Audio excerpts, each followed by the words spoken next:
Marcus Black, Part 8. The battle begins. The air was thick with tension as Marcus and his companions approached the ruined village. Smoke curled from the remains of shattered houses, and the scent of burning wood and scorched earth filled his lungs. His heart pounded. This wasn't a training session, this was real. And out there, something dangerous was waiting.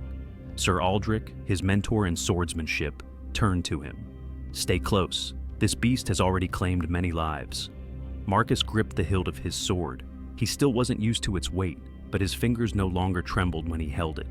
He had trained tirelessly since his arrival, pushing himself past exhaustion. But was it enough? A deafening roar split the silence. From the shadows of the forest, the creature emerged. It was unlike anything Marcus had imagined.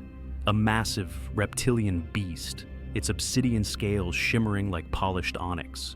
Its crimson eyes locked onto them, burning with intelligence and hunger. The villagers had called it a dragon, but it was something more, a twisted, mutated being infused with dark magic. Its wings were tattered, its body scarred from battles long past. And yet, despite its wounds, it radiated an overwhelming presence of power.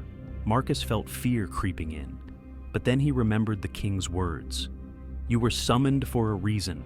He had doubted those words before. Now, as the monster loomed before him, he knew there was no room for doubt.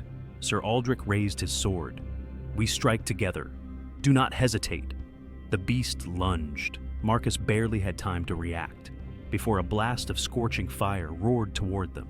He threw himself to the ground, rolling out of the way as the flames scorched the earth where he had stood moments ago. His heart raced. This wasn't like sparring. One mistake, and he'd be dead. He forced himself to his feet, adrenaline surging through his veins. Aldrich and the other knights had already engaged the beast, their swords flashing as they struck at its armored hide. Sparks flew, but their attacks barely left a scratch. Marcus knew he was no seasoned warrior, but he wasn't powerless either. He closed his eyes for just a second, reaching deep within himself. He could feel it, the strange, untapped power within him. The same force that had allowed him to shield the squire before. Was this the magic they spoke of? The dragon turned its gaze toward him. It sensed him. Marcus raised his sword, and for the first time, he stepped forward to meet his fate, rather than waiting for it to claim him. Like and follow for Part 9.